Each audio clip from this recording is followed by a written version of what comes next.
Time for our crystal ball projections for Week 14. We're here, of course, with Tedy Bruschi and our very own Crystal. Crystal, how are you? How you guys doing? Listen, I had this whole social media thing planned for the millennials, but every time Teddy's around, I just feel tingly and tongue-tied. So let's just get started before I pass out and roll off this table and shatter all over the floor. Hi, Teddy.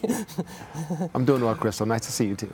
I'm like the third wheel. Here. All right, Crystal. First up, Carson Wentz.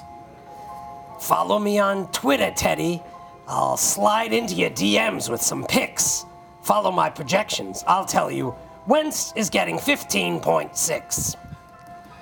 Teddy, you don't strike me as the sliding into the DM type, my friend. I've DM'd before Twitter. Crystal, you got a Twitter account, huh? Yeah. I'll check it out. All right. So while we're doing that, what do you think about Carson Wentz playing the Dallas Cowboys this week? I got a good feeling about Wentz, so okay. I'm going to take the over on Wentz because I just keep, judging by what I saw last week, Matthew, he continues to extend plays. Is the Golden Tate relationship getting a little better? I know like Zach Ertz is always going to be there for him. So those two weapons, and I think the Cowboys will stop the run game. Yes. And so they're going to need Carson Wentz to have production in the passing game. That would be the way to do it. I'm actually taking the under, traveling on a short week. Well, listen, Cowboys have allowed the third fewest touchdown passes this season. They're the only team yet to allow 3 touchdown passes here. They're the third best red zone defense this year. Alshon Jeffrey seems to have disappeared as Golden Tate is starting to emerge a little bit here. They also, both teams play at a really slow pace of play. So I think Wentz might have a good NFL game. I'm not convinced he has a huge fantasy day here. There's a big difference. Yes, so, NFL game to fantasy game. Correct. Yes, so I'm going to take the under on 15.6 in fantasy. All right, Crystal, let's go with somebody playing in that game, Amari Cooper. I swipe right so much, I'm developing a callus. I see 14 points developing for Amari from Dallas. Wow. 14. How do you swipe right, Crystal? You don't have any thumbs.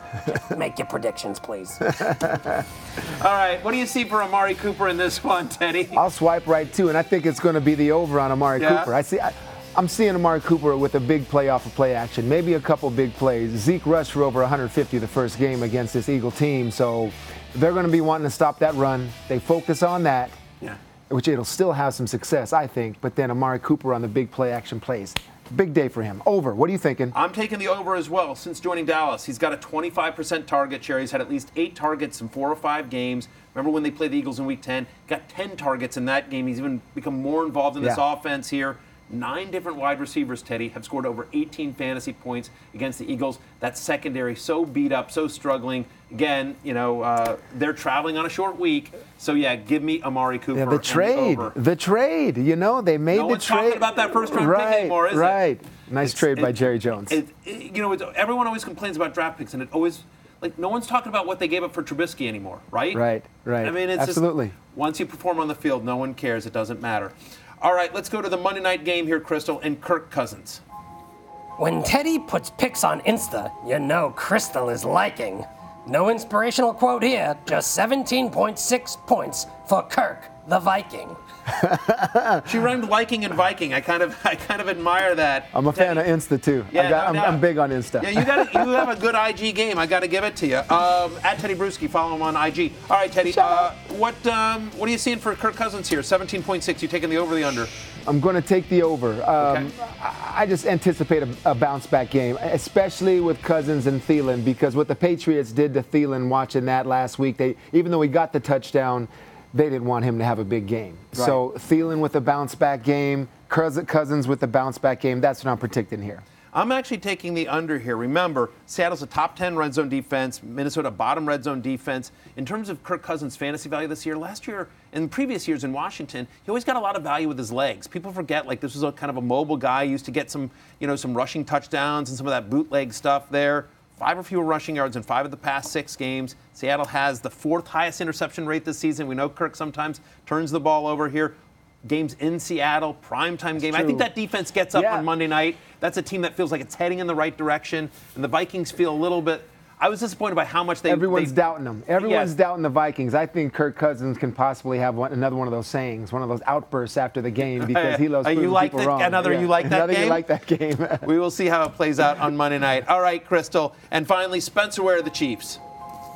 Send me some snaps, Teddy.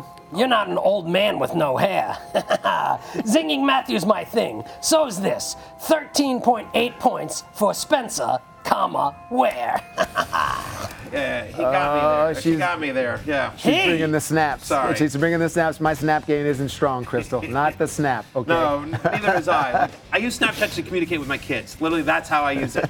Seriously, that's the only way I can get my kids to text me back is if I snap them. All right, Teddy, what are you seeing about Spencer Ware here against the Ravens? Spencer Ware, I love the Ravens defense. And what I love about him is how they defend multiple options of a play in terms of, so there I watched them against a team earlier this week about jet sweep, play action, zone run the other way. They had everyone there. I think they'll stop Spencer Ware. They'll be good against the run game. That'll be their first priority. So I'm going to go the under for Spencer Ware. I agree with you. I'm taking the under here as well. Listen, if Tedy Bruschi likes a defense, I'm paying attention. And since they're Week 10 bye, the stats back you up here, Teddy. Baltimore giving up under 40 rushing yards per game to opposing running backs.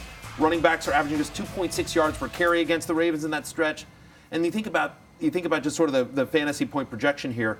The only running backs this year to get over 16.2 points against the Ravens, James Conner, Christian McCaffrey. I like Spencer Ware for the season, but I don't think he's in their stratosphere just yet. I just love being backed up by stats, Matthew. Yes. There you go. Thank you, Teddy. Thank you, Crystal. Thank you, Crystal. You're very welcome, Teddy. All right, I'm going to let you guys get to DMing. For all the latest fantasy football news and analysis, you can binge watch all the episodes of the Fantasy Show right now on ESPN+.